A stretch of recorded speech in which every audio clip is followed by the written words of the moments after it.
आता सुरू होत आहे देशातील सगळ्यात मोठा खटला, आपकी अदालत रजत शर्मान सोबत।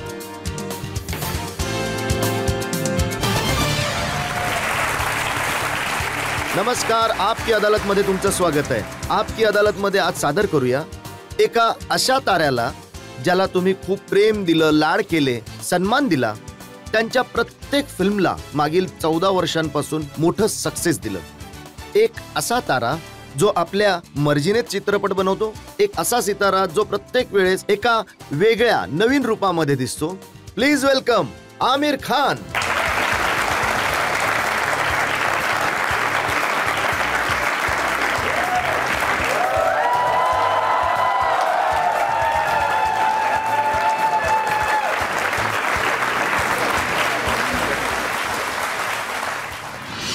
याआधी की आरोप आणि प्रश्नांचा भाग सुरू होईल, आजचे जज पुष्पेश पंत यांची परवानगी मागूया आजची कारवाई सुरू करण्यासाठी। कारवाई सुरू करण्यात यावी। खटला सुरू होतोय।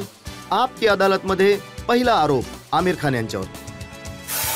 आपकी अदालत मध्ये आमिर खान यांच्यावर आरोप आहे की हे सगळ्यात मोठे इडियट आहेत। आमिर, इतकं प्रेम तुम्हाला लोकांनी दिलं, इतका लाड तुमचा लोकांनी केला, परंतु जे लोक फिल्म इंडस्ट्रीचे आहेत किंवा जे क्रिटिक लोक आहेत ते नेहमी मला म्हणतात की हा तर वेडा माणूस आहे। ते म्हणतात की एक विचित्र माणूस आहे, मॅड आहे, काहीही करतो। काही लोक तर म्हणाले की थोडा वेडसर आहे।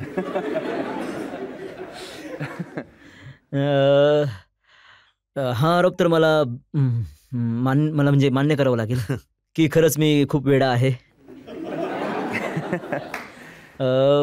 म्हणजे हे की ॲक्च्युली मी माझ्या मनाला फॉलो करतो आणि जे काही डिसिजन असतात ते सहसा खूपच इम्प्रॅक्टिकल असतात।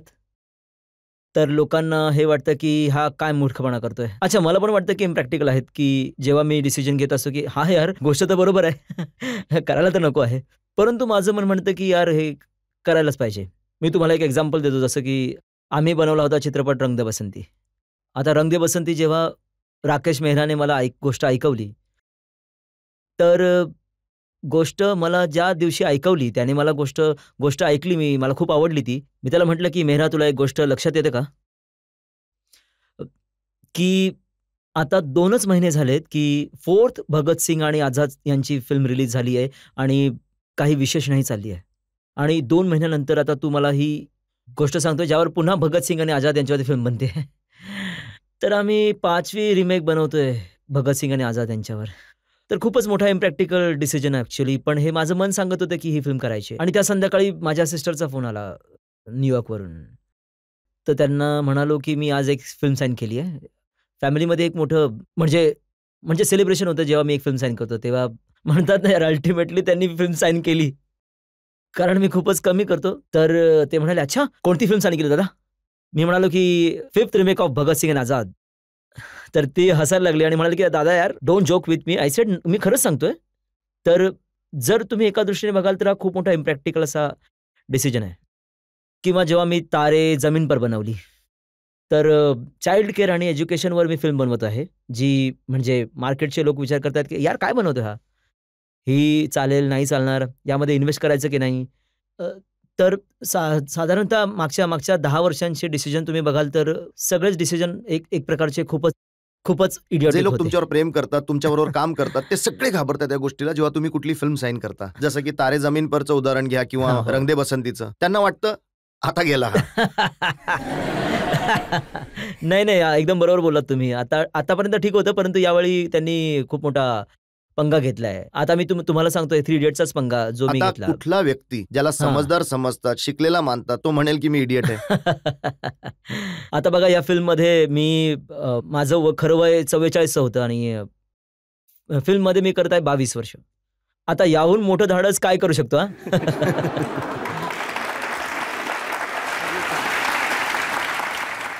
तर हा खूपच स्टुपिड डिसिजन घेतला आम्ही लोकांनी। बघूया आता काय होतं, तुम्ही लोक सांगालच।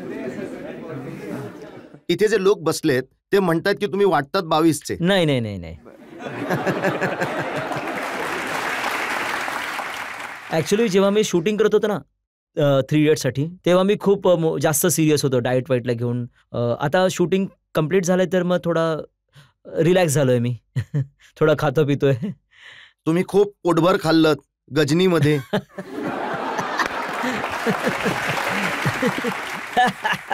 आणि खाऊन पिऊन खूप मारलं. हो. ते पण तुम्ही बघितलं तर जेव्हा मी लोकांना सांगत होतो की मी ही फिल्म करतोय ज्यामध्ये मी ॲक्शन करणार आहे. कोणी माझ्यावर विश्वासच ठेवत नव्हतं यार. जे माझे मित्र वगैरे होते ते म्हणायचे, "ॲक्शन कसा करणार आहेस तू? 20 लोकांना मी मारणार आहे." तर लोक म्हणत होते की पब्लिक कसं विश्वास ठेवणार तुझ्यावर, तू असं करणार आहेस तर. तर मी म्हटलं की मी बॉडी वगैरे बनवणार आहे. तर ते बोलले की यार आम्हाला तर वाटत नाही की असं कधी होईल. तर हा एक मोठा अनयुज्युअल डिसिजन होता. तर फिल्मची रिक्वायरमेंट होती ती मी केली आय थिंक. कसं केलं? खरं तर वेट ट्रेनिंग मी कधीच केली नाहीये आयुष्यामध्ये. जेव्हा मला हे फिल्मसाठी करावं लागलं तर मी एक चांगला ट्रेनर निवडला. त्याच्याबरोबर मी काम करणं सुरू केलं आणि जसं-जसं मी ट्रेनिंग सुरू केली, तर मला रिअलाईज झालं की मी हा जो विडा उचलला तो बहुतेक मुश्किल होणार आहे. कारण की ही जी बॉडी बिल्डिंग आहे ते ओव्हरनाईट नाही होणार आहे. It takes 4-5 years to develop proper physique. 4-5 वर्ष लागतात. आता शूटिंगसाठी इतका वेळ नव्हता. तर मी खूप वेडेपणाने काम सुरू केलं त्याच्यावर. म्हणजे मी दिवसातून 3-3.5 तास वर्कआउट करायचो आणि खूपच स्ट्रेनियस वर्कआउट आठवड्यातून 6 दिवस, 1 दिवस आराम करायचो मी. आणि खूप काही शिकायला मिळालं याच्यातून, की बॉडी बिल्डिंगमध्ये डाएट खूप महत्त्वाचं आहे. तुम्ही जे अन्न खात असता ते खूपच बॅलन्स असणं गरजेचं आहे. तुम्हाला रेस्ट खूप गरजेची आहे. तुम्ही 8 तास झोपावं, खूप गरज आहे फिजिक्ससाठी. मला पण माहीत नव्हतं, की मी किती यशस्वी होईल, किती मी बनवू शकेल, परंतु ठीक-ठाक होऊन गेलं आय थिंक फायनली. खूप चांगलं झालं आणि लोकांना ते आवडलं सुद्धा. हं. आणि आता मला वाटतं की 15 मिनिटं होणार आहेत, कुठे तुम्ही विसरलात तर नाही?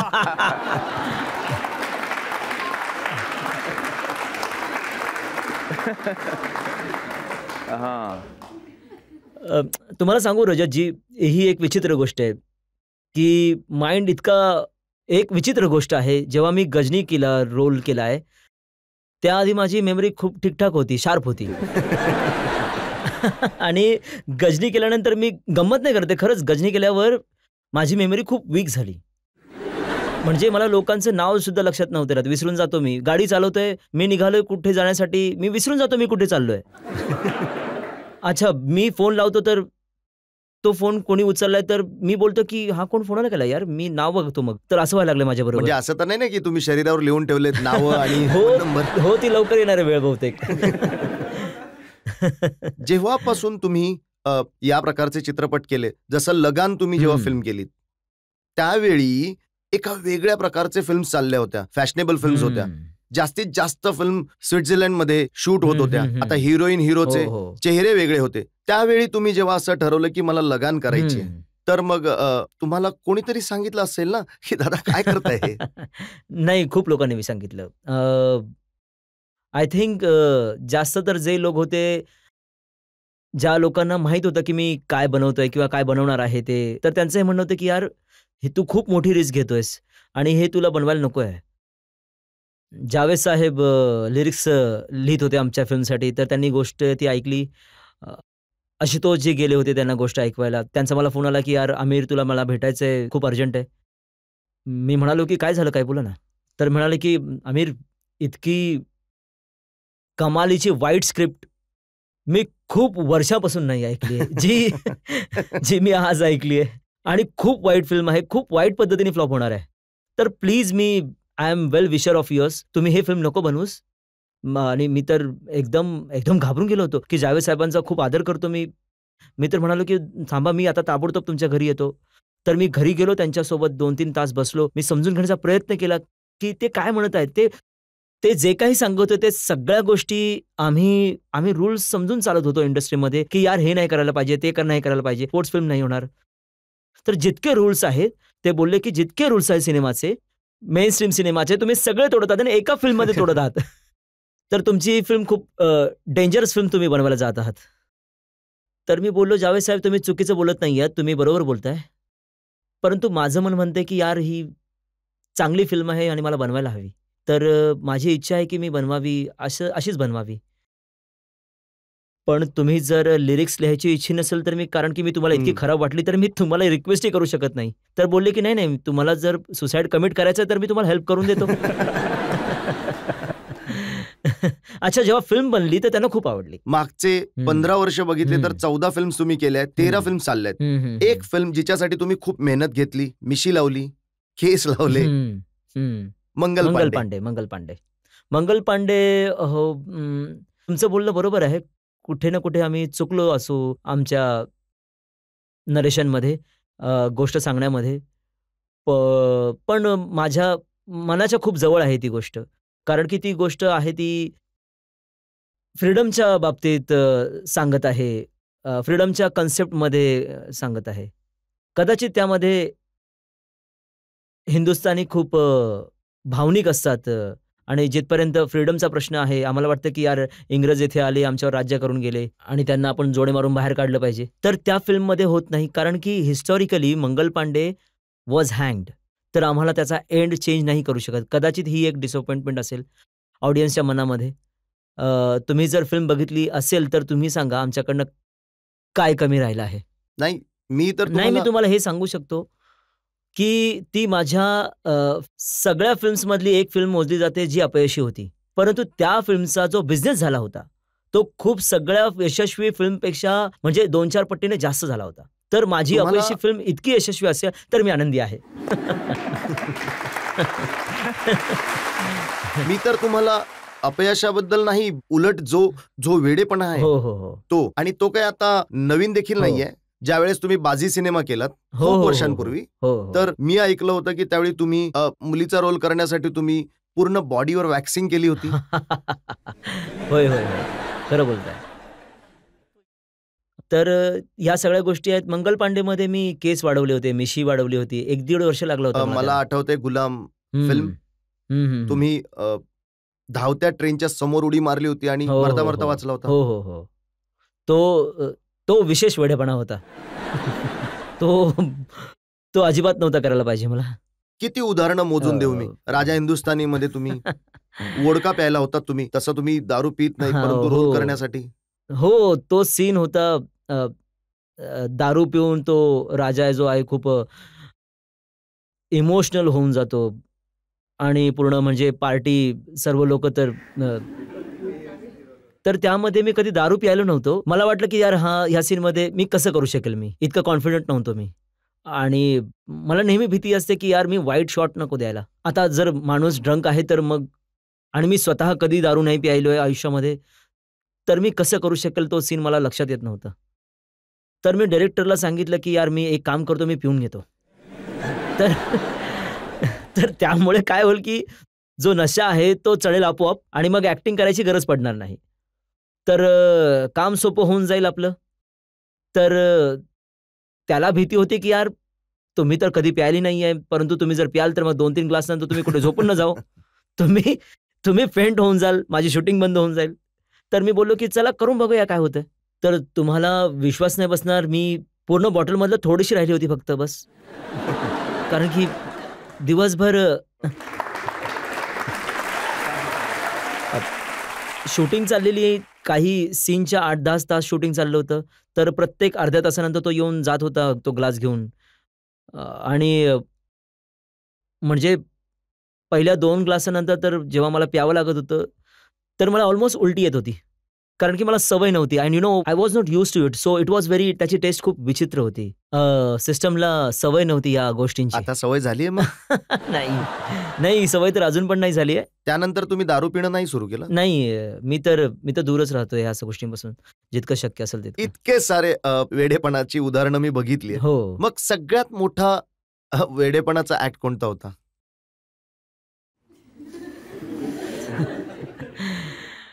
काय वाटतं तुम्हाला मित्रांनो?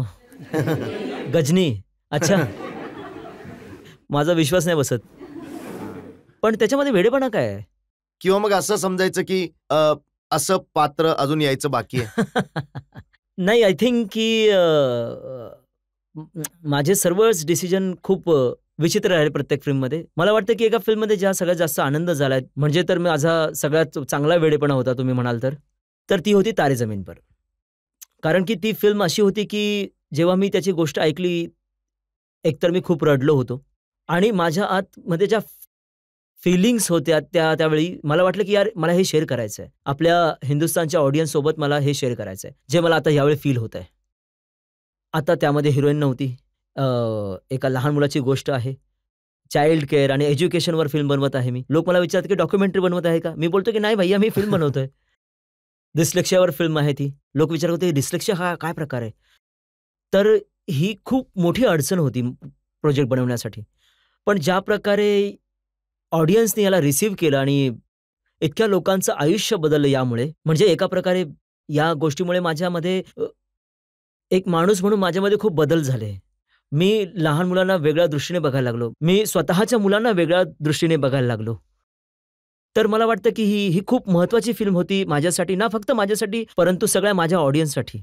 आणि ज्या प्रकारे ह्या सोसायटीमध्ये एक बदल घडला आहे, लहान मुलांकडे किंवा मग एज्युकेशनकडे, तर तो जो इतका आनंद होतो ना मला, की आयुष्यामध्ये एक काम चांगलं करू शकलो, ज्यामुळे लोकांच्या आयुष्यामध्ये काही बदल घडला, जो चेंज खूप चांगला चेंज झाला त्यांच्या आयुष्यामध्ये. तर हा सगळ्यात मोठा वेडेपणा आहे असं मी म्हणेल. हो.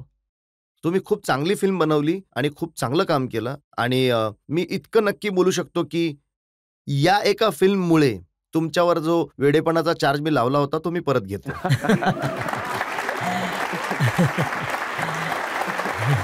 तर मग मला वाटतं की तुमच्या करिअरमध्ये पहिला चार्ज परत घेतला असेल. 16 वर्षांमध्ये कधी अशी संधी नाही आली की कोणावरती लावलेला आरोप परत घेतला असेल. आपण एका ब्रेकसाठी थांबूया आणि ब्रेक नंतर असा आरोप लावण्याचा प्रयत्न करू ज्याला कदाचित परत घ्यावा लागणार नाही. ब्रेक नंतर तुम्ही तुमच्या ब्लॉगमध्ये काय लिहिलं होतं मी ते जरा वाचून दाखवतो. अरे बापरे, नाही नका वाचू.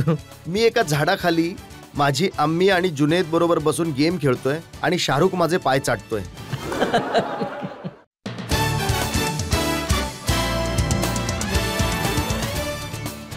आपकी अदालत मध्ये आज आपण खटला चालवत आहोत. जनतेकडून आरोप लावत आहोत आमिर खानवर. आपकी अदालत मध्ये पुढील आरोप. आपकी अदालत मध्ये आमिर खान यांच्यावर आरोप आहे की हे सगळ्यात जास्त धूर्त आहेत. आमिर, आतापर्यंत आपण खूप खूप चांगल्या गोष्टी केल्या, तुमच्या चांगल्या फिल्म्स बद्दल बोललो. जर मुंबईच्या भाषेमध्ये बोलावं तर म्हणतात की हा जसा दिसतो तसा नाहीये, खूप चालू आहे. बघा, तुम्ही कसं म्हणता की मी वेडा आहे, कधी तुम्ही म्हणता की मी चालू आहे. मी तुम्हाला उदाहरणं देतो. हा द्या. नुकतंच रेस रिलीज झाला, ज्यामध्ये सैफ होता, करीना होती. तुम्ही त्या फिल्मच्या प्रीमियरला पोहोचलात आणि पहिल्यांदा तुमचा तो गजनीवाला लुक लोकांना दिसला. तर त्या फिल्मची पब्लिसिटी तर बाजूलाच राहिली, सगळ्याच्या सगळं अटेन्शन तुमच्यावर आलं. अच्छा. गजनी फिल्म मध्ये माझे 2 लुक आहेत. एक तर ज्यामध्ये माझे केस आहेत नॉर्मल, तो संजय सिंघानिया. मग एक घटना होते त्यांच्या आयुष्यामध्ये, मग त्याचा वेगळा चेंज लुक आहे. केस बारीक होतात, जखमा येतात डोक्यावर. तर अर्ध्या फिल्मचं शूटिंग झालं होतं, ज्यामध्ये केसांसोबत मी शूटिंग केलं, कॅरेक्टर होतं. त्यानंतर आम्ही केस बारीक केले. त्या दिवसांमध्ये रमेशजी, जे माझे मित्र आहेत, रमेश दौराणीजी, त्यांचा मला फोन आला की आमच्या फिल्मचं प्रीमियर आहे रेसचं, तुम्ही नक्कीच या. तर ते सारखे इन्सिस्ट करत होते. खूप वेळा असं झालं की मी जाऊ शकलो नाही त्यांच्या पार्टीजमध्ये, त्यांच्या फंक्शनमध्ये. तर मी त्यांना प्रॉमिस केलं होतं की मी नक्की येईल. आता त्याच्या 1 दिवस आधी माझं मुंडन झालं होतं. आता मी करणार तरी काय होतो. तर यामध्ये काही स्ट्रॅटर्जी नव्हती. नाही, बिलकुल नाही. शाहरुख खानची फिल्म रब ने बना दी जोडी ती रिलीज झाली. त्यामध्ये खूप प्रयत्न केल्यानंतर त्यांनी थोड्या वेळेसाठी आपला लुक चेंज केला होता. जेव्हा लोक तिथे फिल्म पाहायला गेले, प्रत्येक थिएटरच्या बाहेर आमिर खानचे मोठे कटआउट लागले होते, ज्यामध्ये तुमचं ते टक्कल असलेलं डोकं होतं. लोक रब ने बना दी जोडीला विसरले आणि त्या कॅरेक्टरला त्यांनी लक्षात ठेवलं. गजनीमध्ये एक पर्टिक्युलर लुक होता माझा आणि हा प्रत्येक फिल्म्समध्ये आम्ही नाही करू शकत. त्या फिल्म्समध्ये आम्ही केला होता. तर आम्ही विचार केला, की ऑल इंडिया जितकं मल्टिप्लेक्सेस आहेत, त्यांच्याबरोबर आम्ही ही डील केली. जितके त्यांचे अशर्स आहेत, कॅन्टीनवाले आहेत, जितके स्टाफ आहे, प्रत्येक मल्टिप्लेक्समध्ये 40-50 लोकं असतात, जास्त पण असतात. तर ते गजनीचा लूक बनवतील, केस वगैरे शेव्ह करतील आणि तो स्कार 2-3 स्कार जे होते ते लावतील. तर त्यामुळे आमचे पोस्टर्स बनवून जातील एक प्रकारे. तर आमचा जो ट्रेलर आहे तो तुमचा मल्टिप्लेक्सचा स्टाफ जो आहे ट्रेलर बनून जाईल. तो एक मोठा नॉवेल कॉन्सेप्ट होता. जिथे बघाल तुम्हाला तिथे गजनी दिसणार होते. तर ही एक आयडिया आहे. आम्ही विचार केला की चांगली आयडिया आहे आणि याला करायला हवी आणि नक्कीच ती आम्ही आमच्या फिल्मच्या रिलीजच्या आधीच करायला पाहिजे. आता अ, आता आमच्या फिल्मच्या रिलीजच्या आधी 2 आठवड्या आधी शाहरुखची फिल्म येत होती. तर आम्ही यामध्ये म्हणजे आमच्या शाहरुखच्या अगेन्स्ट असं काही करू इच्छित नव्हतो. आम्ही आमच्या फिल्मचं प्रमोशन, मी पब्लिसिटी करत शाहरुखचं होतो. म्हणणं ऐकलं. शाहरुख म्हणाला की मी इतका मोठा ब्रँड आहे, हं. तर त्याचा वापर करण्याचा प्रयत्न केला आमिर खानने. जेव्हा माझी फिल्म आली होती, तर मग तिथे पब्लिसिटीसाठी त्याचा चांगली यूज गोष्ट केला. आहे. शाहरुख मला हेल्प करते तर चांगली गोष्ट आहे ना यार.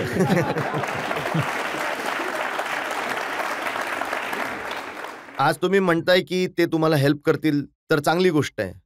पण तुम्ही तुमच्या ब्लॉगमध्ये काय लिहिलं होतं जरा मी लोकांना वाचून अरे दाखवतो. बापरे! नाही, नका वाचू. आमिर खानने आपल्या ब्लॉगमध्ये लिहिलंय, जज साहेब तुम्ही ऐका आणि जनतेनेही ऐका. मी एका झाडाखाली माझ्या आम्मी आणि जुनैद बरोबर बसून गेम खेळतोय आणि शाहरुख माझे पाय चाटतोय. मध्ये मध्ये मी शाहरुखला बिस्किट देतोय. यापेक्षा जास्त आणखी मला काय पाहिजे? ओहो! आता मी काय सांगू तुम्हाला रजतजी? खरं तर ही एक गंमत होती आणि शाहरुख आणि माझ्यामध्ये म्हणजे शाहरुख नेहमी फिल्मफेअर नाईटमध्ये आणि जितके तुमचे शोज होत असतात, अवॉर्ड शोज, तर नेहमी माझ्यावर गंमत करत असतो आणि तो मला चांगलं वाटतं, की तो माझा मित्र आहे. मित्र मजाक नाही करणार तर कोण करणार? तर योगायोगाची गोष्ट आहे, की आम्ही एक घर खरेदी केलंय 5 गणीमध्ये किरण आणि मी. अ, आणि त्या घरामध्ये जो केअरटेकर आहे, तो मागील 20 वर्षांपासून काम करतोय. आनंदीबाई आणि बाबू. त्यांची पण इच्छा आहे, की जेव्हा आमचा ओनर झालो आहे, तर मग त्यांच्यासोबत राहणार आमच्या. तर आम्ही पण खुश होतो, तो आमच्याबरोबर राहतील म्हणून. तर त्यांचा एक कुत्रा आहे, ज्याचं नाव शाहरुख. आता मी काय करू? किती किती अशा मी फिल्म्स नाही, होत्या नाही, आम्ही बघितलंय. ऐकून तो घ्या. विलनला म्हणतो की तू जर असं नाही केलं तर मी तुझ्या नावाचा कुत्रा पाळेन. तर अच्छा, जेव्हा मी घर घेतलं, तर मला माहीतच नव्हतं, की मी त्या घराबरोबर एक कुत्रा पण घेतलाय. अजिबात आयडिया नव्हती मला. तर जेव्हा मी त्या कुत्र्याला बघितलं, तर तो खूपच हँडसम होता. हां. काय बोलू आता? अरे यार! तुम्हा सगळ्यांना वाटतं, की मी मजाक करतोय. मी खरंच सांगतोय. तर मी त्याचं नाव विचारलं आनंदीबाईला, तर त्या म्हणाल्या, की याचं नाव शाहरुख आहे. तर किरण माझ्या बाजूला बसली होती, म्हणाले, की "विचित्र नाव ठेवलंय शाहरुख." मी विचारलं, "तुम्ही का नाव ठेवलं त्याचं शाहरुख?" तर ते म्हणाले, की या बंगल्यामध्ये काही वर्षांपूर्वी काही ॲड फिल्मचं शूट झालं होतं. तर शाहरुख साहेब आले होते. त्यांचं काही ॲडचं शूट ह्या बंगल्यामध्ये झालं होतं. आ, आणि त्याच दिवशी आम्ही या पप्पीला घरी आणलं होतं आणि आम्ही शाहरुखचे खूप मोठे फॅन आहोत, तर आम्ही याचं नाव शाहरुख ठेवलं. त्यांनी याचं नाव शाहरुख ठेवलं कारण की ते शाहरुखचे मोठे फॅन आहेत आणि शाहरुखचं त्या दिवशी तिथे योगायोगाने तिथे शूटिंग चालू होतं. तर किरणने मला म्हटलं, की "आमिर चांगलं नाही वाटत, की याला शाहरुख नाही म्हणणार, आम्ही याला शाकी म्हणूया." तर तुम्हाला विश्वास नाही बसणार, की त्या दिवसापासून आजपर्यंत आम्ही किरण आणि मी त्याला शाकी म्हणतो, शाहरुख नाही म्हणत त्याला. पण ब्लॉगमध्ये मी तर ब्लॉगवर येतो मी. तर आता एक दिवस मी खरंच अशा प्रकारे बसलो होतो आम्हीसोबत, जुनैदसोबत, मुलांबरोबर. तर मी बोललो, की "यार शाहरुख बाबत लिहूया." तर शाहरुख वाचून हसेल. त्याला पण मजा येईल, की तो हसेल. कारण की तो इतकी गंमत करत असतो माझी. तर त्याला नक्कीच वाटत असेल, की यार आमिरने आजपर्यंत एकदाही गंमत नाही केली माझी. चांगलं नाही वाटत ना. तर मी गंमत केली आणि हाच म्हणजे माझ्या मनामध्ये शाहरुखसाठी खूप आदर आहे. रिगार्ड्स आहे, रिस्पेक्ट आहे. यामध्ये काहीही शंका नाही आहे. असे असे रेगार्ड, रिस्पेक्ट आहे की पब्लिकली तुम्ही म्हणता की शाहरुख खान नंबर 2 आहे, तो स्वतःला नंबर 1 समजतो. नाही नाही नाही नाही नाही नाही नाही. मी कोण आहे त्याला नंबर देणारा? ॲक्च्युली नंबरिंग तर मी करतच नाही. माझ्यासाठी जे फेवरेट स्टार आहेत ते दिलीप कुमारजी आहेत, बच्चन साहेब आहेत, नर्गिसजी आहेत. तर मी त्यांचा खूप मोठा फॅन आहे.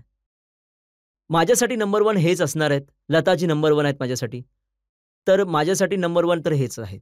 पण म्हणजे मी माझ्याजवळ मोजणीमध्ये पूर्ण येतच नाही. एक पूर्ण माझा तर दुसरा नंबर पण लागत नाहीये. माझ्याकडे खूप मोठी रिसर्च आहे. तुम्ही तुम्ही शाहरुख बद्दल काय म्हणालात, शाहरुख तुमच्याबद्दल काय म्हणाला, आणि मागच्या काही महिन्यांपासून हा प्रकार सतत चालू आहे. खरं तर जेव्हा आमच्या दोन्ही फिल्म एकत्र आल्या,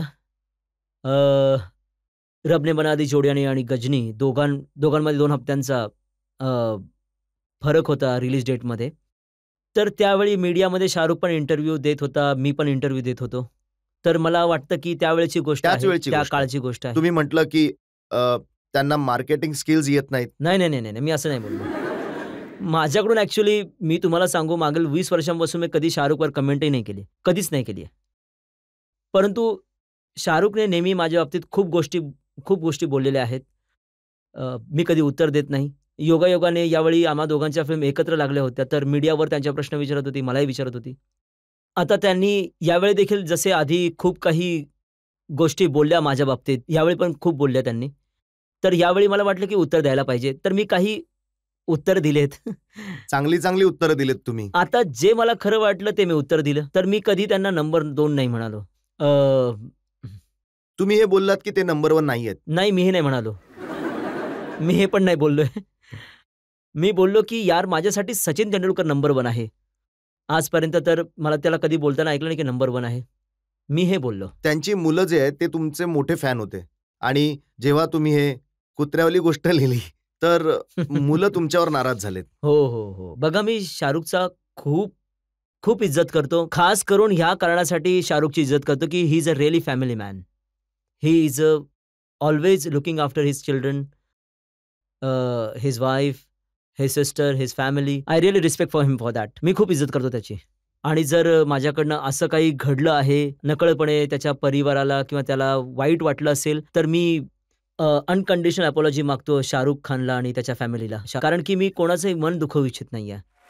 जिथपर्यंत बघा, तुम्ही अमेरिकेहून येत होतात हो. आणि मग परत आलात तर तुम्हाला विचारलं, दादा तुमची तपासणी झाली. तुम्ही म्हटलं की माझी तपासणी कशाला करतील, मी तर इडियट आहे.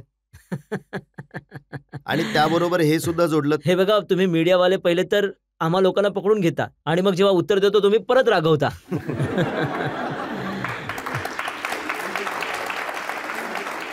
आता मी एअरपोर्टहून आलो तर मला कोणी विचारलं की दादा तुमची तपासणी झाली, तर मी इकडे म्हणलं की बाबा नो कमेंट्स. काय म्हणणार मी? तर मी म्हटलं की का नाही झाली, तर कसं सांगणार मी 8 तास फ्लाईटमध्ये बसून आलोय, कोणी मला विचारतं की तुमची तपासणी का नाही झाली. आता मी काय उत्तर देऊ का नाही झाली?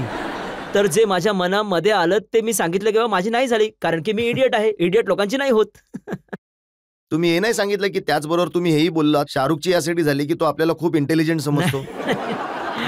नाही. मला वाटतं की तुमच्या मनातली गोष्ट आहे जे तुम्ही बोलत आहात. ही गोष्ट खरी आहे की तुम्ही आधी कधी चेष्टा करत नव्हता, आधी कधी रिॲक्ट होत नव्हतात, आणि हा प्रकार जेव्हा सुरू झाला तेव्हा हा फक्त शाहरुख पर्यंत नाही थांबला. आता काय मी बोललो बरं? सलमान बाबतीत तुम्ही काय म्हणालात?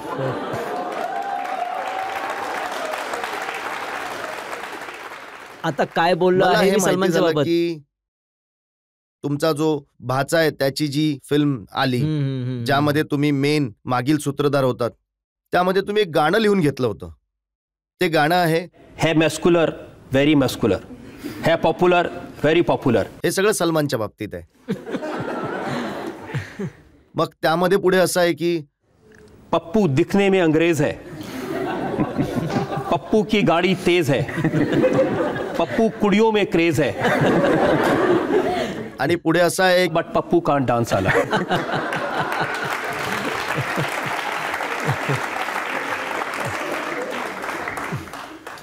बघा, हे खरं आहे की ही फिल्म माझी आहे, मी प्रोड्यूस केली आहे आणि या फिल्ममध्ये असं गाणं पण आहे, पण हे सलमानसाठी अजिबात नाही आहे. मी तर हे सांगू ऐकलंय का की वास्तविक हे गाणं तुम्ही लिहिलंय आणि सलमानसाठी लिहिलंय. नाही हे अब्बासने लिहिले आहे. आणि मी तुम्हाला सांगू ही गोष्ट खरी का नाहीये मी सांगतो. कारण की सलमान खूप चांगला नाचतो. मी काही चुकीचं बोलतोय का? तर सलमानच्या ज्या सगळ्या क्वालिटीज तुम्ही वाचल्या आहेत, त्या तो मोठा क्रेज आहे, मुलींमध्ये क्रेज चला आहे बाकी तर त्याचं. ठीक आहे. सगळ्या करेक्ट क्वालिटीज आहे. तो अंग्रेज दिसतो, हे सगळं करतो, ते करतो. सगळ्या गोष्टी आहेत. परंतु डान्स पण चांगला करतो. तो पप्पू सलमान असू शकत नाही. आता 3 इडियट्स आहे. हं. फिल्म तर अजून रिलीज झालेली नाहीये, परंतु हो. काही आतील लोकांनी मला सांगितलं की त्यामध्ये तुमचा करीना कपूर बरोबर खूप मोठा किसचा सीन आहे. अरे बापरे! आणि सांगणाऱ्याने हे सुद्धा सांगितलंय की तो असा सीन आहे की सैफ अली खान त्याच्यावर कुर्बान होतील. अच्छा, मला ॲक्चुअली एक प्रश्न विचारायचा आहे. या सर्व गोष्टी तुम्हा लोकांना माहीत कुठून पडतात? ही फिल्म अजून रिलीज पण नाही झाली आहे. मग ही सगळी माहिती कुठून मिळवली? त्यांची पोच खूप आहे, खूप. हां, कसं मला सांगा ना. मला तुम्हाला हे सगळं माहीत कुठून तुम्ही पडलं? आधी सांगा की किती मोठा तो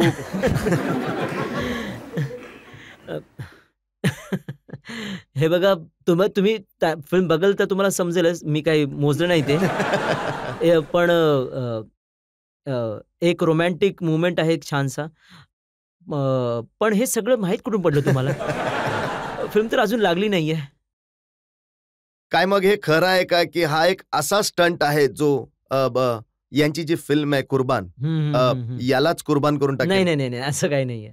मुळात हा स्टंट अजिबात नाहीये. जर स्टंट असता तर आमच्या फिल्ममध्ये प्रोमोमध्ये दिसतं तुम्हाला. प्रोमोमध्ये कुठेच नाही दिसत आहे ते. तुम्ही आता हा प्रश्न विचारला म्हणून ही गोष्ट समोर आली. आता तुम्ही विचार करत असाल की कोण आहे तो आता ज्याने मी हे विचार लीक करतो की केलं? कोणी लीक केलं, मी कसं पकडू?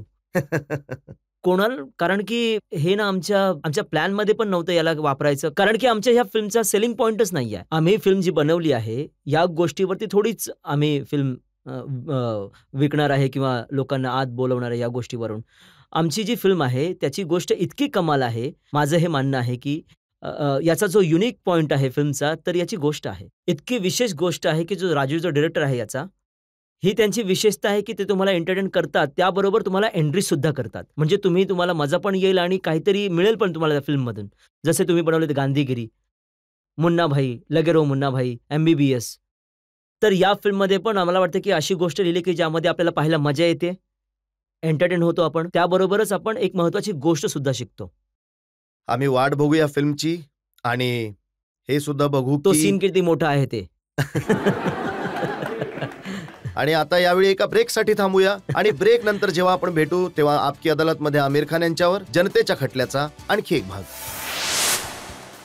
फराह खानची फिल्म, हो. सर्व इंडस्ट्री होती. शाहरुखने सर्वांना त्या बोलवलं गाण्यामध्ये. त्या गाण्यामध्ये. हम्म. पण एक माणूस त्या इंडस्ट्रीचा गायब होता तिथून. तो होता आमिर खान. मला वाटतं की यार सर्व गोष्टीमध्ये मी फिट नाही बस. ऑस्कर साठी फिट होतात. नाही.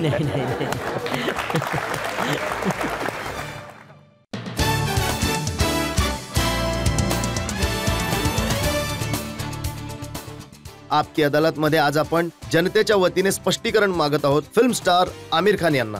आपकी अदालत मध्ये पुढचा आरोप. आपकी अदालत मध्ये आमिर खान यांच्यावर आरोप आहे की हे सगळ्यात जास्त ॲरोगंट आहेत. इथे तर तुम्ही खूप चांगल्या चांगल्या गोष्टी बोलत आहात, खूप प्रेमाने जनतेसमोर बसला आहात, परंतु फिल्म इंडस्ट्रीचे लोक म्हणतात की जेव्हा हा मैदानात येतो मग त्याचा ॲरोगन्स बघण्यासारखा असतो. रिसेंट एक उदाहरण मला कोणीतरी दिलंय. 3 इडियट्सचा ट्रेलर तुम्ही मीडियाला दाखवला, गाणं रिलीज झालं, पण फिल्मची हिरोईन करीना कपूर नदारद होती. नदारद म्हणजे तिथे हजर नव्हती. अच्छा. यासाठी की जेव्हा आमिर तिथे आहे म्हटल्यावर कुणाची काय गरज आहे? नाही अशी गोष्ट नाहीये. मुळीच असं नाहीये. खरं तर मी कोणत्याच अँगलने ॲरोगंट नाहीये. जो आमचा प्रोमो होता त्यामध्ये राजूजी, विनोद आणि मी होतो प्रोमो रिलीज करण्याच्या वेळी. त्यानंतर आम्ही प्रोमो रिलीज केला ज्यामध्ये माधवन, शर्मन आणि मी जे ऑल इज वेल गाणं आहे ते आम्ही रिलीज केलं आणि जे रोमॅन्टिक गाणं आहे करीना सोबतचं ते करीना आणि मी मिळून रिलीज केलं. तर ही प्लॅनिंग होती विनोदजींची, जे प्रोड्युसर आहेत या फिल्मचे, की हे जे प्रत्येक गाणं आहे 3 लोक वेगवेगळं रिलीज करतील, फक्त एक गाणं 2 जण रिलीज करतील. चला तुमची ते गोष्ट मी romantic समजून घेतो. गाणं. तुम्ही रोमॅन्टिक गाण्यामध्ये हिरोईनला स्वतःच्या समोर ठेवलं. पण इंडस्ट्रीचे लोक जिथे एकत्र येतात, एक उदाहरण मी तुम्हाला देतो. ओम शांती ओम, फराह खानची फिल्म, हो हो सगळी इंडस्ट्री होती. संजय दत्तही आले त्यात, सलमान खानही आले, शाहरुखने सगळ्यांना बोलवलं त्या गाण्यामध्ये. गाण्यामध्ये. हो हो धर्मेंद्रजी सारखे मोठे लोक आले होते. पण एक व्यक्ती त्या इंडस्ट्रीचा गायब होता तिथे, तो होता आमिर खान. ऍक्च्युली खरं तर हा माझा ॲरोगन्स नाहीये. मी आपल्या कामाला खूप सिरियसली घेतो आणि मी हे नाही म्हणत की बाकी लोक नाही घेत, परंतु माझ्यासाठी जेव्हा मी कोण्या फिल्मचा एक शॉट पण देतो त्या फिल्ममध्ये, तर मी आधी स्क्रिप्ट वाचेन, मग हे डिसाईड करेल की मला हे करायचे की नाही करायचे. आता ते एक गाणं शूट करू इच्छित होते. आता त्या गाण्यामध्ये मी त्याला स्क्रिप्ट मागू, विचित्र वाटतं ना. मग मी काम करतो पॅशन आणि प्रेमाने. जर तुम्ही मला 100 कोटी दिले आणि म्हणाले की भाई हे गाणं कर किंवा हे फिल्म कर, मग मी नाही करणार. जोपर्यंत मला नाही वाटणार की आतून आवाज नाही येत की हे केलं पाहिजे, तोपर्यंत मी नाही करत. आणि आता त्यासाठी स्क्रिप्ट मागणं खूप विचित्र वाटतं. अच्छा, जर मी स्क्रिप्ट वाचली आणि जर खराब वाटली तर अजून अडचण होईल. मग स्क्रिप्ट वाचून गाणं नाही करत, मला स्क्रिप्ट पसंत नाही पडली तर अजून अडचण होईल.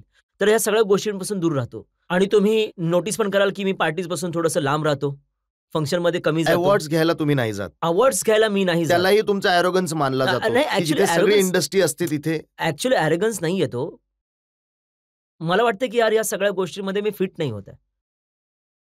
मी फिट नाही होत या सगळ्या गोष्टींमध्ये, कारण की ही एक वेगळी अच्छा, दुनिया तुमचा आहे. स्टँडर्ड दुसरा आहे. तुम्ही ऑस्करच्या साठी फिट होता. नाही नाही नाही.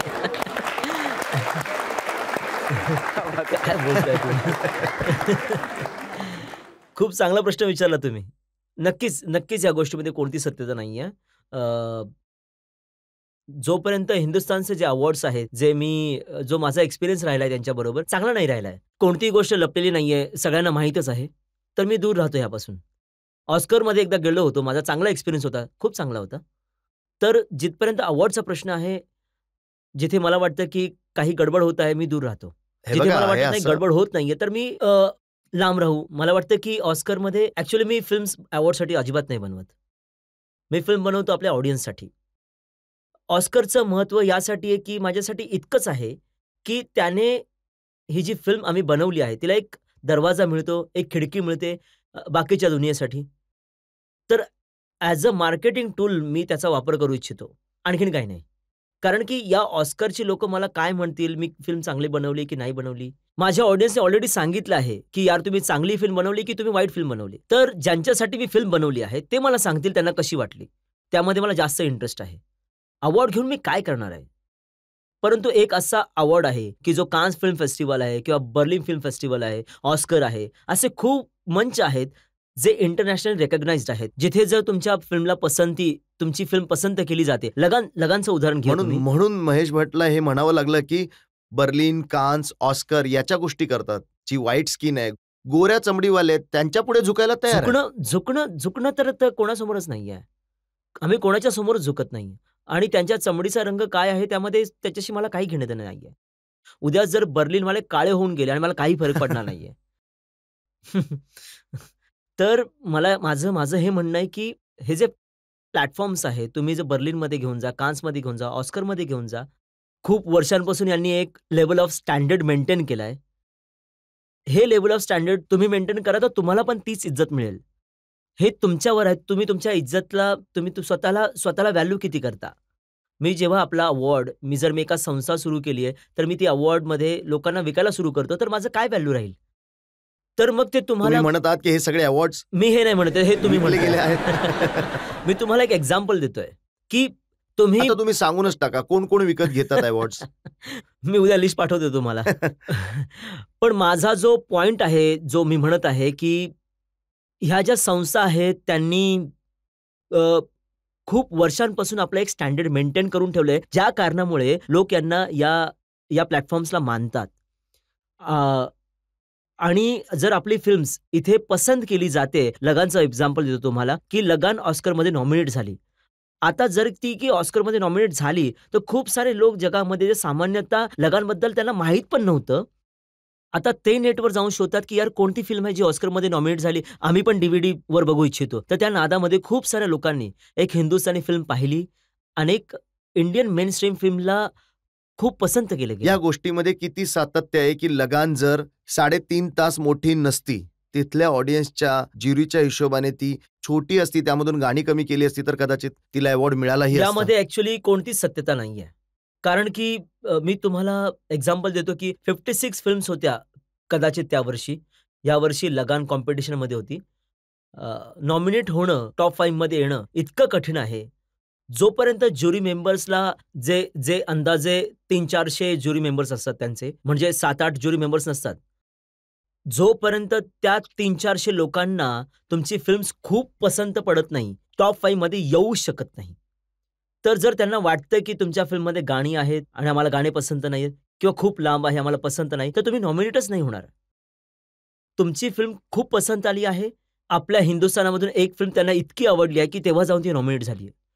कमीत कमी 10-12 फिल्म होत्या त्यावर्षी, ज्या खूप सुंदर फिल्म होत्या जगभरातून, परंतु त्या नॉमिनेट नाही होऊ शकल्या. लगान नॉमिनेट झाली होती.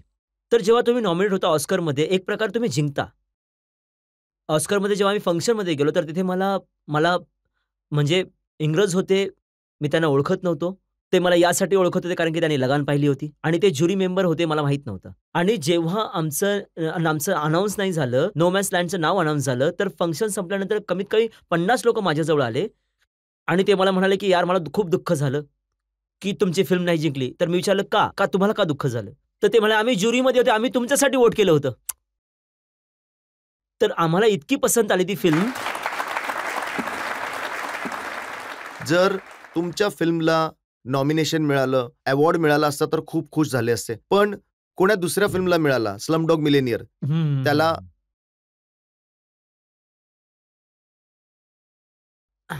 आता माझा एक प्रॉब्लेम आहे. ॲक्चुअली मी ॲरोगंट नाहीये, मी खरा व्यक्ती आहे.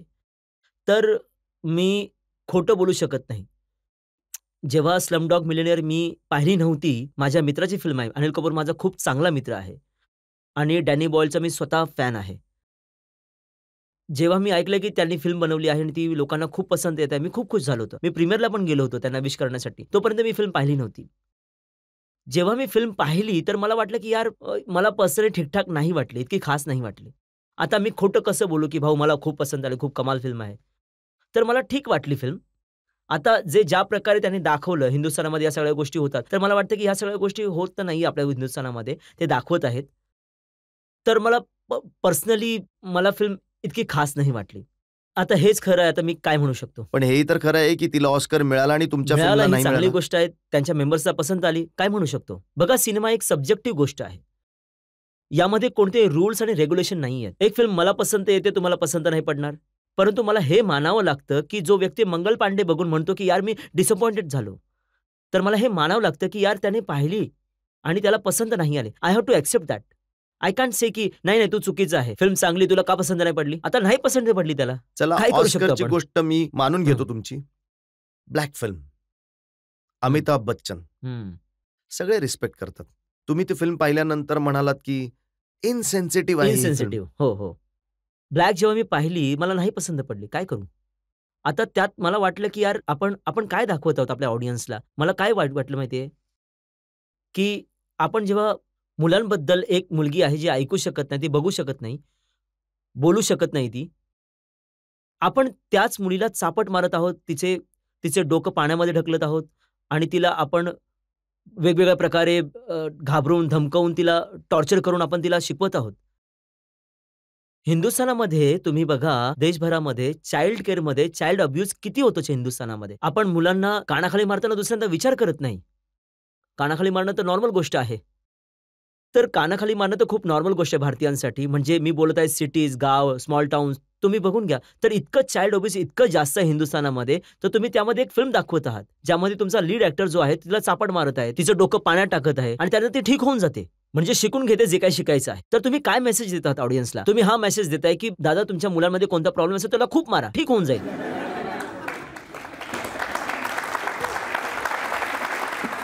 जर तुमचा मुलगा बघू शकत नाहीये, ऐकू शकत नाही, तो बोलू शकत नाही, तर तो उद्धटपणा करतोय, तर त्याला मारा. मारा, मारूनच शिकेल तो. बघा, हे जे तुम्ही त्यांना सबकॉन्शियसली तुम्ही जो मेसेज देत आहात, हा खूपच डेंजरस मेसेज आहे. तर मला तर ॲज अ इंडियन सिटिझन मला खूप विचित्र वाटलं, की हा काय मेसेज दिला जातोय.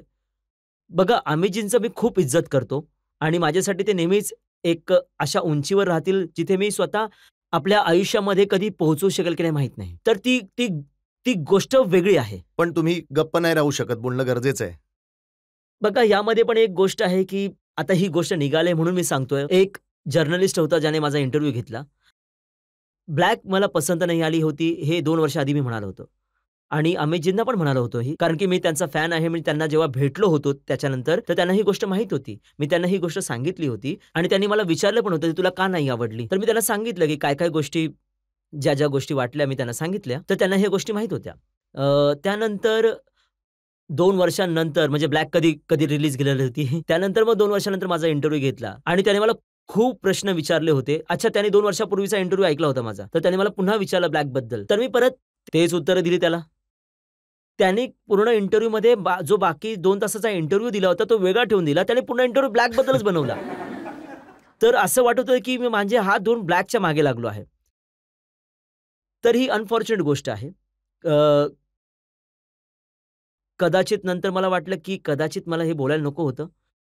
तुम्ही बरोबर बोलताय, कदाचित नको बोलायला पाहिजे. काय वाटतं तुम्हाला? मी गप्प बसू का? इथे जे लोक बसलेत ते तर म्हणतायत की तुम्हाला खरं बोलायला पाहिजे. आणि मी खूप आदरपूर्वक बोलतो. म्हणजे मला वाटतं की अच्छा चुकी माझ्याकडनं पण होऊ शकते. म्हणजे मी अमितजींवर रिस्पॉन्सिबिलिटी नाही टाकत आहे. मी फिल्म मेकरवर टाकत आहे रिस्पॉन्सिबिलिटी. फिल्म जे बनवत असतात, जो कथा लिहितो, बहुतेक वेळा ॲक्टर लोकं आम्ही आमच्याच जगात जगत असतो. आम्ही आमचं काम करतो. होऊ शकतं की परंतु मी तर ॲक्चुअली लेखक आणि डायरेक्टरवर जास्त रिस्पॉन्सिबिलिटी टाकतो कोणत्याही फिल्मची. मग ती फिल्म चांगली असो किंवा वाईट आणि असो. बाकी उरलेली जी काय इंटरव्ह्यू करणाऱ्यावर टाकून दिली तुम्ही. कधी-कधी तुम्ही लोकं करतात चतुराई. काय करू शकतो आता? पण एक इम्प्रेशन हे नक्कीच क्रिएट होतं की बाकी इंडस्ट्री जे काही करते, तुम्ही त्यातून एक वेगळी लाईन घेता. एक मी तुम्हाला उदाहरण देतो. हां. मॅडम तुसॉड्समध्ये वॅक्स म्युझियम आहे. प्रेस्टिजियस गोष्ट आहे. अमिताभ बच्चन तिथे आहेत, ऐश्वर्या राय तिथे आहेत, शाहरुख खानचा पुतळा तिथे लागलाय, सलमान खान आहेत. पण जेव्हा आमिर खानची त्याला ऑफर आली, तेव्हा तुम्ही म्हणालात की काय ही गोष्ट आहे, मी तर नाही जाणार. नाही, असं काही नाहीये. ॲक्चुअली ती कदाचित एका चुकीच्या पद्धतीने बाहेर आली ही गोष्ट. मॅडम तुसॉड जे म्युझियम आहे ते खूप चांगलं म्युझियम आहे. ते वेगवेगळ्या पात्रांना तिथे त्यांना डिस्प्ले केल्या जातं, इंटरनॅशनल स्टार्सना. तर चांगली गोष्ट आहे ती. जेव्हा मला ते इंटिमेशन आलं, तर मी माझ्या कामामध्ये नेहमी बिझी राहतो आणि मला जी माझी जी माझी प्रायोरिटीज आहेत, ती ही नाहीये माझी प्रायोरिटी. हे तर फॅक्ट आहे. ही माझी प्रायोरिटी नाहीये, की मी उभा राहून फोटो वगैरे काढून पुतळा बनवावा. ही माझी प्रायोरिटी नाहीये. मी त्यावेळी बिझी असेल माझ्या कामामध्ये, मी काही करत असेल. होऊ शकतं की त्याने वेगळ्या वेळी मला विचारलं असतं तर मी होही बोललो असतो. माहीत नाही मला. पण त्यावेळी मी खूप बिझी होतो. बोललो, "यार नाही, मला नाही जमणार. अजिबात टाईम नाही माझ्याकडे. मी फिल्ममध्ये बिझी, मला हे नाही करायचंय." तर माझी प्रायोरिटी ही आहे की जी मी करत आहे त्यावर माझं ध्यान असावं. तर मग आजूबाजूला काय आहे त्याचा विचार नाही करत. मला काय करायचंय, काय नाही करायचं ते. तर हा ॲक्चुअली ॲरोगन्सचा जो आरोप तुम्ही माझ्यावर लावला आहे, त्याचं खास कारण कदाचित हे असू शकतं. म्हणजे जेव्हा मी कोणतंही एक काम करतो, माझी सगळी एनर्जी त्या एकाच कामावर इतकी फोकस होऊन जाते, की बहुतेक वेळी मी आजूबाजूच्या जितक्या काही गोष्टी आहेत, त्या सगळ्यांना विसरून जातो. माझा कोणताही मित्र मला फोन करतात, मी त्यांच्या फोनचे उत्तर नाही देत. आता होऊ शकतं त्यांना वाटेल, की हा ॲरोगंट व्यक्ती आहे, आपल्याला फोन पण नाही उचलत आहे. ॲक्चुअली मी त्यावेळी ॲरोगंट अजिबात नसतो. मी माझ्या कामामध्ये व्यग्र असतो. आणि हीच माझ्या कामाची हीच पद्धत आहे. हे मी पर्पजली नाही करत. चला, तुम्ही जे उत्तर दिलं यावर जनता ठरवेल. जनताचे जज काय ते ठरवा ठरवतील की लवकर. तुम्ही काय खरंच ॲरोगंट आहात की नाही आहात. पण माझ्याजवळ आता आणखी अजून आरोप आहेत. आरोप आहेत. हं. आपण एका ब्रेकसाठी थांबूयात आणि ब्रेक नंतर आमिर खानवर जनतेच्या खटल्याचा आणखी एक भाग. राम गोपाल वर्मांनी ही तक्रार केली, इतके प्रश्न विचारले, इतका जीव खाल्ला की आता याच्याबरोबर काम करणं कठीण आहे. तर ॲक्चुअली रामूच्या सोबत रामू जर माझ्याबरोबर काम करणार असेल तर यापेक्षा आनंदाची कोणतीही गोष्ट नाही माझ्यासाठी.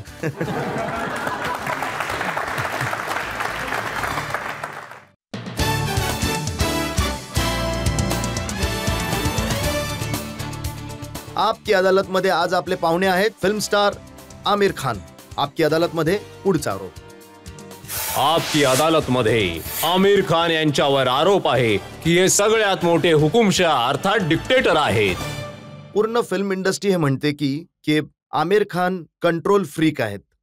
ज्या फिल्ममध्ये काम करतात आपल्या टर्म्स डिक्टेट करतात, त्यांना वाटेल तशी फिल्म बनवतात, त्यांच्या बोटावर बाकी सगळे नाचतात, including the director of the film. जर तुम्ही इंडस्ट्रीमध्ये खरंच इन्व्हेस्टिगेट कराल, शोधाशोध कराल, तर तुम्हाला हे अल्टिमेटली फाइंडिंग मिळेल की की जर इंडस्ट्रीमध्ये कोणी एक व्यक्ती आहे जो फक्त डायरेक्टरला मानतो, तर डायरेक्टरला लीडर म्हणून त्याच्या मागे चालतो, तो मी आहे. यामध्ये मला कणभर सुद्धा डाऊट नाहीये. म्हणजे माझ्या करिअरला सुरुवातीला कयामत से कयामत रिलीज झाली, सफल झाली. त्यानंतर मी खूप फिल्म साइन केल्या. तो एक काळ होता माझ्या करिअरचा, जेव्हा मी काही 8-10 फिल्म साइन केल्या होत्या, जेव्हा रिलीज झाल्या त्या इतक्या यशस्वी नाही झाल्या. 5 फिल्म्स रिलीज झाल्या आणि 5च्या 5 फ्लॉप झाल्या. हो. आणि तेव्हा मला अंदाज आला की पूर्ण प्रकारे की डायरेक्टरचं महत्त्व काय असतं आणि माझ्यासाठी डायरेक्टर निवडणं खूप महत्त्वाचं होणार होतं. तर सगळ्यात पहिला रूल जो मी बनवला होता, तो होता की जोपर्यंत डायरेक्टरवर पूर्ण विश्वास नाही असणार आहे माझा, मी फिल्म नाही साइन करणार.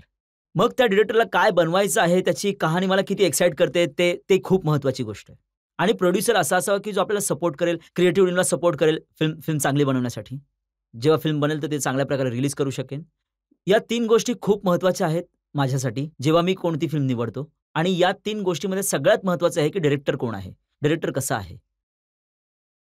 तर इतकं इम्पॉर्टन्स आणि इतकी व्हॅल्यू मी देतो की डायरेक्टर कोण आहे. तर मग त्याच्यानंतर मी जेव्हा डायरेक्टर निवडला, आणि खूप वेळ लावतो मी डायरेक्टर निवडायला. तुम्ही जॉन मॅथ्यूला विचारून घ्या, नवीन डायरेक्टर आहेत. आशुतोष गोवारीकरला विचारा, फरहान अख्तरला विचारा. त्यांची गोष्ट ऐकल्यानंतरच मला कमीत कमी 1.5 वर्ष 2 वर्ष लागले होते त्यांना हो बोलण्यासाठी. म्हणजे ते माझा मर्डर करणार होते. तेच राहून गेलं होतं आता. अरे बाबा, तुला गोष्ट आवडली तर मग तू हो का नाही म्हणतस? आणि मी हो ह्यासाठी नाही म्हणत आहे की मी तुम्हाला पारखतोय. तुम्ही जे बनवू इच्छिता, तुम्हाला जे बनवू शकाल की नाही बनवू शकाल, हे तुम्हाला नाही म्हणत आहे की तुम्ही माझ्यासाठी थांबा. तुम्ही अजून कोणासोबतही बनवून घ्या. तुम्हाला जर माझ्यासोबत बनवायचं असेल तर मला थोडा वेळ लागतो. कारण मी जेव्हा निवडेन तुम्हाला ॲज अ डायरेक्टर, त्यानंतर मी सरेंडर करेन. आणि एकदा तुम्ही डायरेक्टर म्हणून असाल, त्यानंतर तुम्ही जिथे गाडी घेऊन जाल तिथे गाडी जाणार. त्यामुळे डायरेक्टर निवडण्याआधी मी खूप विचार करतो. तर तुम्ही हे डायरेक्टरची बोलताय गोष्ट की- इंटरफेअर तर म्हणजेच प्रश्नच नाहीये. त्यानंतर डायरेक्टर जे म्हणतो ते मी सगळं करतो. ऐकायला तर खूप चांगली वाटते ही गोष्ट, पण जे वृत्तपत्रात छापलंय, आता वृत्तपत्रांबद्दल तुम्ही काय म्हणत आहात? काय उत्तर देऊ मी तुम्हाला? सांगा, काय सांगताय ते 3 बरं? इडियट्स बद्दल लिहिलंय. त्यांनी लिहिलंय की जेव्हा ही फिल्म बनवण्यासाठी विनोद चोप्रा यांच्याबरोबर हम्म. बोलणं झालं, तर चोपडा साहेब आणि हिराणी साहेब हे दोघे तुमच्या जवळ आले आणि तुमच्याबरोबर जे कॉन्ट्रॅक्ट साईन केलं, त्यामध्ये एक विशेष अट लावली, एक क्लॉज, की he must not interfere in the film making process. आश्चर्याची गोष्ट ही आहे की आजपर्यंत विनोद चोपडा आणि माझ्यामध्ये कॉन्ट्रॅक्ट साईनच झालं नाहीये. म्हणजे यामुळे 2-3 गोष्टी स्पष्ट होतात. एक तर स्पष्ट हे होतं की मी ठेवतो बोलण्यावर विश्वास, आणि एखाद्या व्यक्तीचं वचन देणं माझ्यासाठी खूप खूप महत्वाचं आहे. विनोद चोपडा आणि माझ्यामध्ये दॅट मीन्स म्हणजे इतका कॉन्फिडन्स आम्हाला एकमेकांवर इतका विश्वास आहे की आम्हाला पेपरवर लिहिण्याची गरजच लागत नाही की आम्ही काय काम करत आहोत, कसे काम करत आहोत. तर आमचं कॉन्ट्रॅक्टच साईन नाही झालंय, किंवा मग तर हे त्यामध्ये होऊ हा शकतं क्लॉज की- कुठून येणार की मी त्यामध्ये इंटरफेअर नाही करणार म्हणून? किंवा मग हे होऊ शकतं की हे समजूनच चालतंय की इंटरफिअर करेलच करेल, तर मग सहन कॉन्ट्रॅक्ट करा असो आता किंवा मग. नसो, काय फरक पडतो. इतक्या लोकांबरोबर मी काम केलं आहे. आशुतोष गोवारीकर आहेत, फरहान अख्तर आहेत, इतके टॅलेंटेड लोक आहेत. यांचा दृष्टिकोन खूपच क्लिअर असतो प्रत्येक गोष्टीबद्दल, ते काय करू इच्छितात. आणि तुम्ही त्यांना डॉमिनेट करूच शकत नाही. जर मी कधी डायरेक्टर बनलो तर तुम्ही मला डॉमिनेट नाही करू शकणार. हो, जर तुम्ही मला सांगाल की यार हे बरोबर नाहीये, हे असं नाही असायला पाहिजे, तर मला वाटलं की रजतजी बरोबर बोलतायत, असं नाही, असं करा. So then I will definitely do it. पण तुम्ही मला कधी फोर्स नाही करू शकणार की असंच कर, नाहीतर मी शूटिंग नाही करणार. तर हे ज्या प्रकारचे लोक आहेत, खूप टॅलेंटेड लोक आहेत.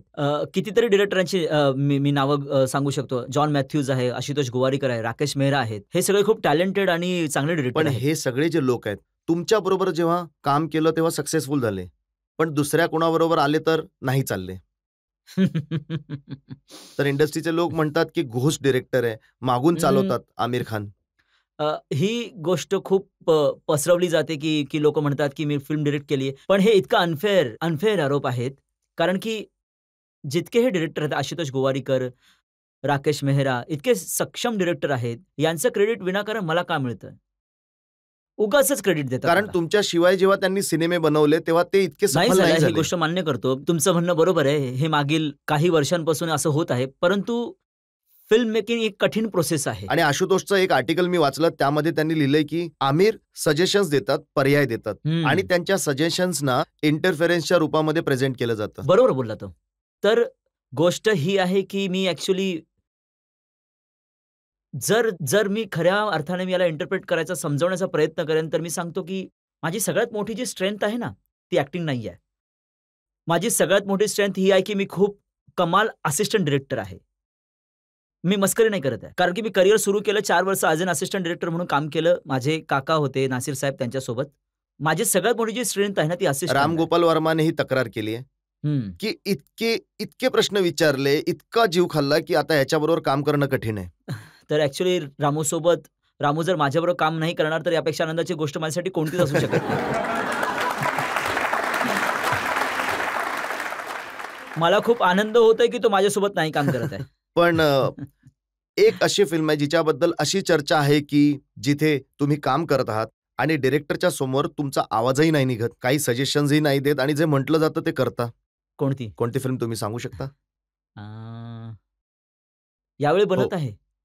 अच्छा, ती माझ्या वाईफची असेल. हो, हो, हो.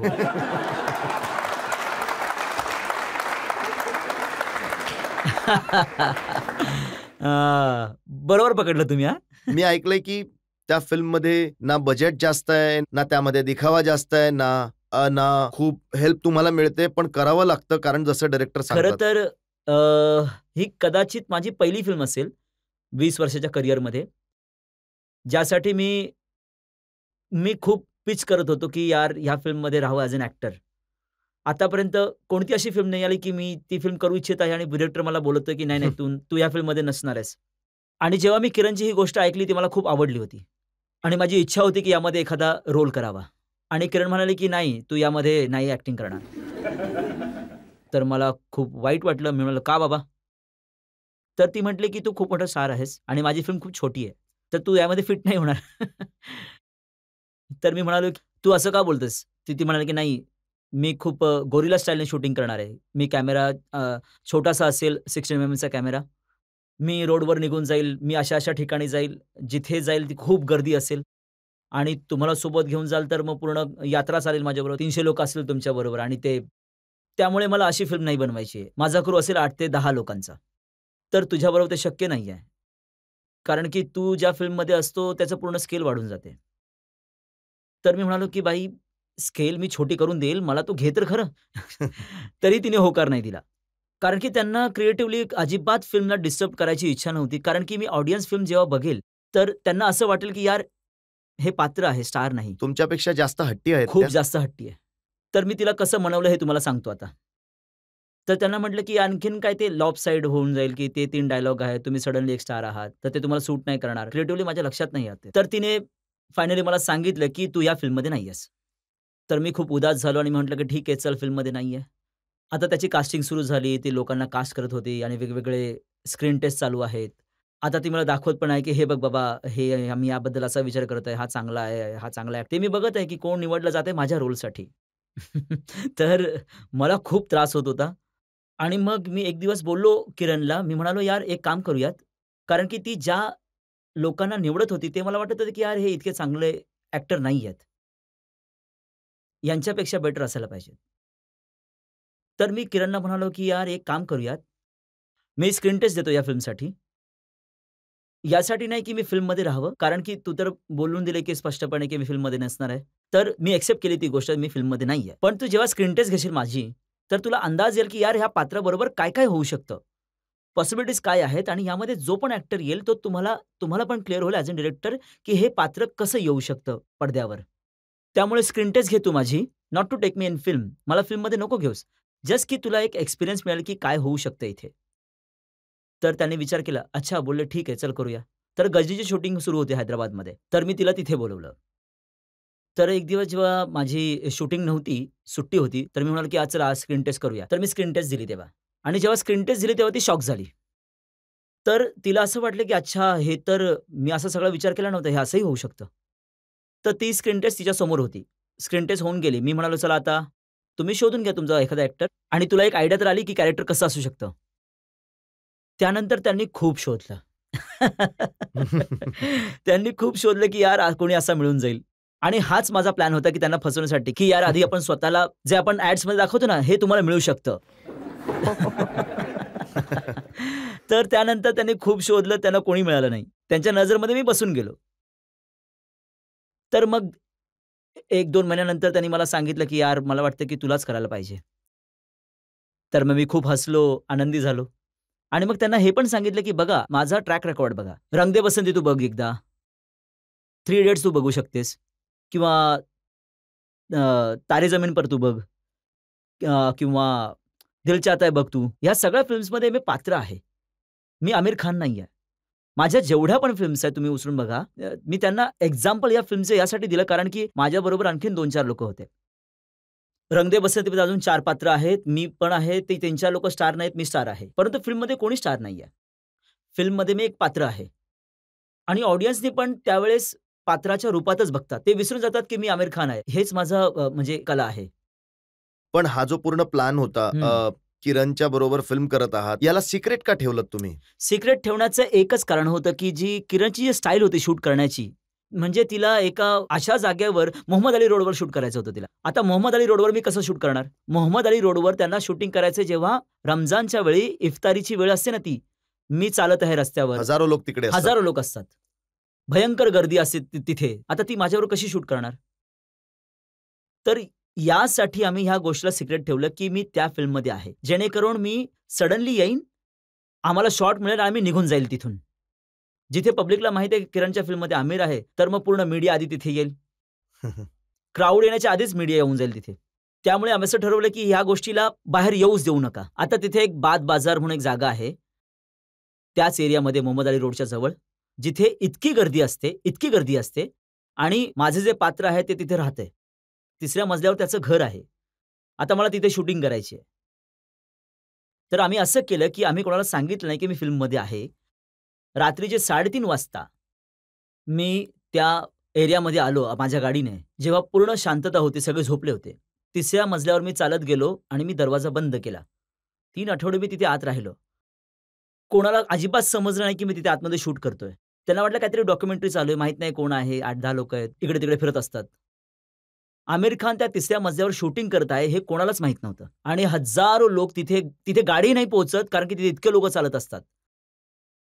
तर तिथे जर आम्ही सांगितलं असतं की फिल्ममध्ये आहे तर शूटिंग झालीच नसते, पॉसिबलच नसतं झालं. आज तर पूर्ण रहस्य उघडलं गेलं. आता शूटिंग कंप्लीट होऊन गेलं तर रहस्याचं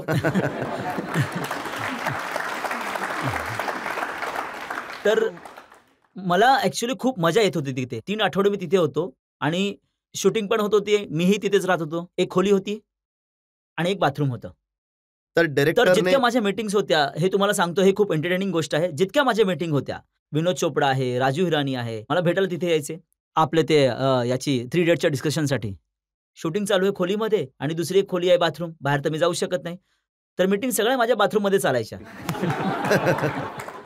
तर त्या कमोडवरती विनोद चोपडा बसला आहे आणि आम्ही डिस्कस करत होतो की बाबा हे करायचं, ते करायचं. तर पब्लिकला माहीतच नव्हतं की काय गोष्टी चालू आहेत. आणि डायरेक्टर ओरडतही असेल तुमच्यावर? किरणकडनं तर हो, म्हणजे डायरेक्टर रागवत राहतात. आर्टिस्टचं कामच आहे आमचं बोलणं खाणं डायरेक्टरकडनं. बट मला खूप मजा आली तिच्यावर काम करून. मला वाटतं की as a director she is very clear and she तिच्यामध्ये त्या सगळ्या क्वालिटीज आहेत, ज्या एका चांगल्या डायरेक्टरमध्ये असतात. जास्त नाही बोलू इच्छित, फिल्म लोकांनी पाहावी, पसंत करावी, तर मी बोलेन. मला असं विचारायचं आहे की तुमचा आत्तापर्यंतचा असा कुठला चित्रपट आहे ज्यात तुम्हाला काम करताना मजा आली? माझी स्वतःची फिल्म हो. हे तर किंवा मग उघड आहे की तुम्हाला अ, दुसऱ्या कोणाची फिल्म चांगली वाटतच नाही. नाही, नाही, नाही. नाही, नाही, नाही. अ, नाही, नाही असं अजिबात नाहीये. मला उलट म्हणेल की मला मागील काही वर्षामध्ये कोणती फिल्म खूप पसंत आली आहे, ती एक आहे मुन्नाभाई एम-बी-बी-एस खूप पसंत आली. मुन्नाभाई लगेरो खूप आवडली होती मला. खूप कमाल फिल्म्स होत्या त्या. 2 फिल्म्स ज्या आहेत मी पाहू शकलो नाही. तुमच्याशी जे मी थोड्या वेळापूर्वी आधी बोलत होतो. एक आहे जब वी मेट. मला खूप बघायची इच्छा होती. खूप प्रशंसा ऐकली त्याची आणि एक आहे वेन्सडे. तर खूप साऱ्या चांगल्या फिल्म्स आहेत. अ, अ, सॉरी तुमचा प्रश्न काय होता? त्यांचा प्रश्न हा होता की तुम्हाला तुमची सगळ्यात माझी? चांगली अ, माहित नाही यार, मला या प्रश्नाचं उत्तर मी कधीच देऊ शकलो नाहीये. खूप वेळा विचारलाय मला प्रश्न. तुम्हाला माझी कोणती फिल्म आवडते जास्त? तारे जमीन पर. तारे जमीन पर. मग ठीक आहे, माझी तीच फेव्हरेट आहे. हे खरं आहे की जेव्हा तुमची फिल्म रिलीज होते, जर ती हिट झाली तर तुम्ही रडता आणि आपटली तरी तुम्ही तरीही रडता. मी रडतो. हो. एकदम बरोबर बोलताय तुम्ही. काय कारण आहे? कारण की मी खूपच इमोशनल प्रकारचा व्यक्ती आहे आणि मी खूप लवकर रडतो. अ, तुम्हाला विश्वास नाही बसणार, पण मी जेव्हा मुंबईच्या बाहेर असतो 3-4 आठवडे, 4-5 आठवडे होऊन जातात, तेव्हा मी खूप मिस करतो. होमसिक होऊन जातो. मुलांना मिस करतो.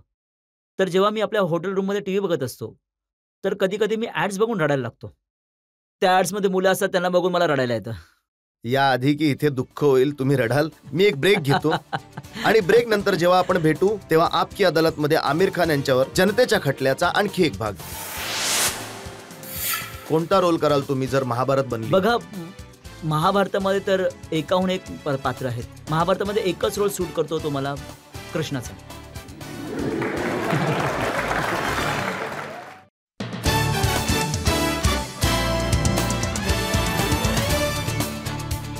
Welcome back. आपकी अदालत मध्ये आज जनतेच्या प्रश्नांच्या कक्षेत आहेत आमिर खान. आमिर, मी फिल्मचे खूप सारे प्रश्न तुम्हाला विचारले आणि तुम्ही चांगली निर्भीडपणे उत्तरं दिलीत. तुमची जी फॅमिली आहे ती पूर्ण फिल्मची फॅमिली आहे. फिल्म मेकर्स, डायरेक्टर्स, ऍक्टर्स सगळे लोक फॅमिलीमध्ये आहेत. पण मी असं ऐकलंय की पॉलिटिकल कनेक्शन सुद्धा आहेत. मौलाना अब्दुल कलाम आझादचे डिसेंडंट सुद्धा आहात तुम्ही. हो हो हो हो, अगदी बरोबर आहे. आणि म्हणूनच कधी कधी राजनीतीत ज्वर सुद्धा येतो. नाही नाही नाही, राजनीतीमध्ये मला काही इंटरेस्ट नाही आहे आणि पॉलिटिक्समधून तर दूरच राहू इच्छितो. आता आम्ही तुमचं वक्तव्य वाचलं. सेंट्रल इन्फॉर्मेशन कमिशनर कोण असायला पाहिजे यासाठी तुम्ही प्रधानमंत्रींना पत्र लिहिलं. किरण बेदींचं नाव तुम्ही हो हो रिकमेंड हो केलं. हो, खरं तर यामध्ये कोणताही पॉलिटिकल अँगल नाही आहे माझ्यासाठी. मी एक एंटरटेनर आहे आणि एक एंटरटेनरच राहणे आयुष्यभर, कारण हीच ती एक गोष्ट आहे जी मला, ज्यामध्ये माझं मन लागतं. पण त्याबरोबरच मला असं वाटतं की मी एक जबाबदार नागरिक आहे या देशाचा आणि आपल्यातर्फे ना फक्त मला, परंतु आपल्या सगळ्यांनी आपला आपला आवाज उठवला पाहिजे जेव्हा पण आपल्याला काही वाटेल. मी हे विचारू इच्छितो की जसं जसं लोकांचं वय वाढतं तर ते म्हातारपणाकडे झुकतात, पण तुम्ही तर जास्त तरुण वाटताय. याचं काय रहस्य आहे? खरं तर हे तुम्हा लोकांचं प्रेम आहे, अजून काय सांगणार मी. याचं काहीच उत्तर नाही माझ्याजवळ. परंतु हे खरं आहे हे आमिर. बघा, ऍक्च्युली सुंदरता जी असते ना, ती बघणाऱ्याच्या नजरेमध्ये असते.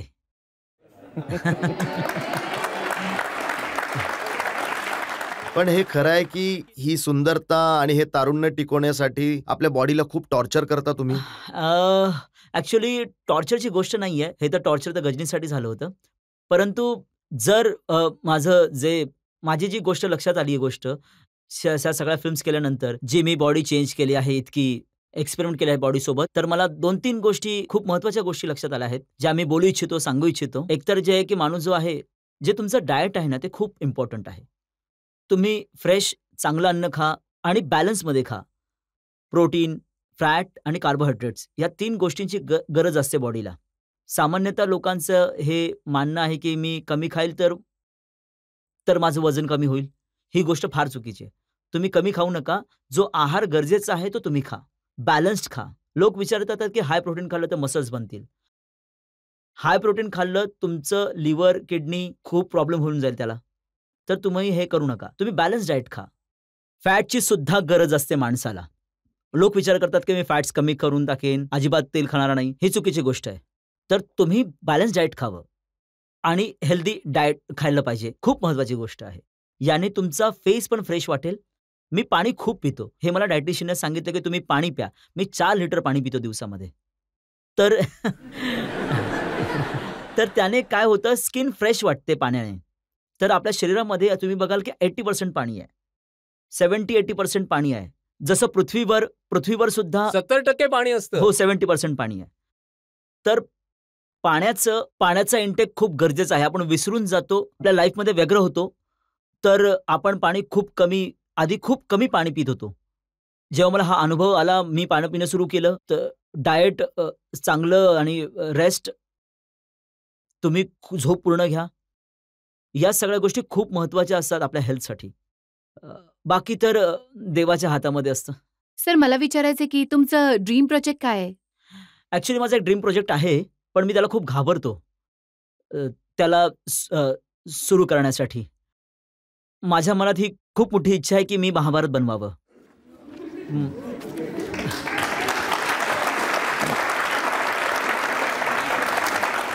परंतु ते इतकं अद्भुत रायटिंग पीस आहे आणि इतके चॅलेंजिंग आहे, परंतु मला पसंत आहे खूप ते. कोणता रोल कराल तुम्ही जर महाभारत बघा, बनवला तर? महाभारतामध्ये तर एकाहून एक चांगले पात्र आहेत. जे सगळ्यात माझं फेव्हरेट पात्र आहे ते कर्णाचं आहे. पण ते पात्र मी नाही करू शकणार, कारण की माझ्या मनामध्ये जो कर्ण आहे, जो 6 फूट 5 इंचाचा क्षत्रिय आहे, वॉरियर आहे तो. महाभारतामध्ये एकच रोल सूट करतो मला, कृष्णाचा.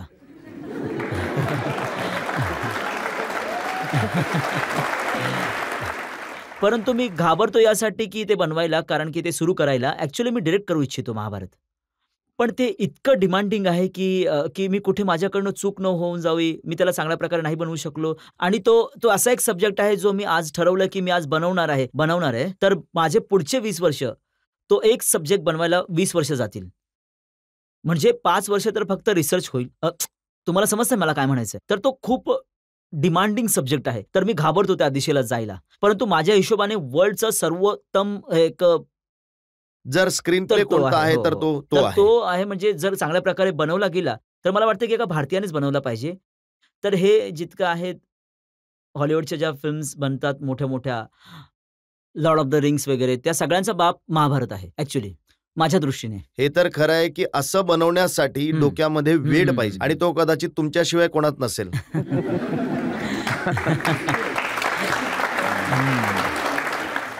आपण एका ब्रेकसाठी थांबूयात आणि ब्रेक नंतर आपकी अदालत मध्ये आजचे जज पुष्पेश पंत यांचा निकाल. जज साहेब, खूप खूप धन्यवाद तुमचं. तुम्ही जे बोललात माझ्यासाठी, I am very touched. Thank you so much.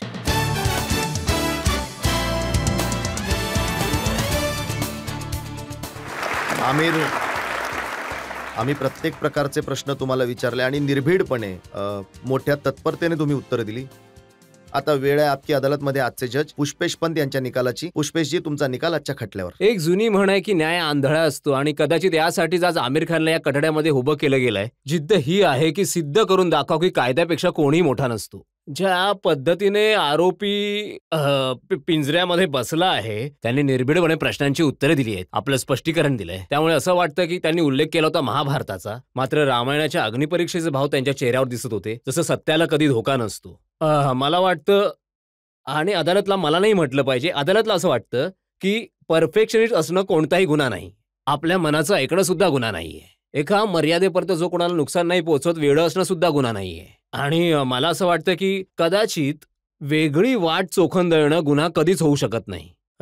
यांचा सेन्स ऑफ ह्युमर सुद्धा अप्रतिम आहे, यांची हजरजबाबी कौतुकास्पद आहे. आणि अदालतचं हे मानणं आहे की जेवढे पण आरोप यांच्यावर लावले गेले आहेत ते त्या लोकांनी लावले जे जळतात यांच्या यशावर, यांच्या क्रिएटिव्ह जिनियसवर आणि यांच्या इंटिग्रिटीवर. अदालत यांना सन्मानपूर्वक मुक्तच नाही करत आहे, तर भविष्यासाठी तमाम शुभेच्छा यांना सोबत घेऊन जायला सांगते, जेणेकरून इतर लोक या उदाहरणाचा, या वाटेचा आणि त्यांना मिळालेल्या अनुभवाचं अनुकरण करू शकतात.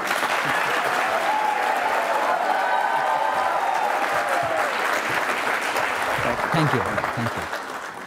तुम्हाला काही म्हणायचंय का? जज साहेब, खूप खूप धन्यवाद तुमचं. तुम्ही जे बोललात माझ्यासाठी, I am very touched. Thank you so much.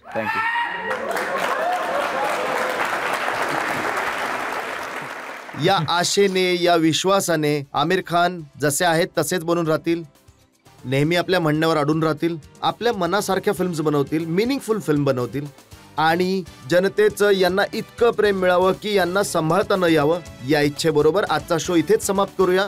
पुढच्या आठवड्यात तुमच्याशी भेट होईल आपकी अदालत मध्ये एक नवीन खटला घेऊन. तोपर्यंत नमस्कार.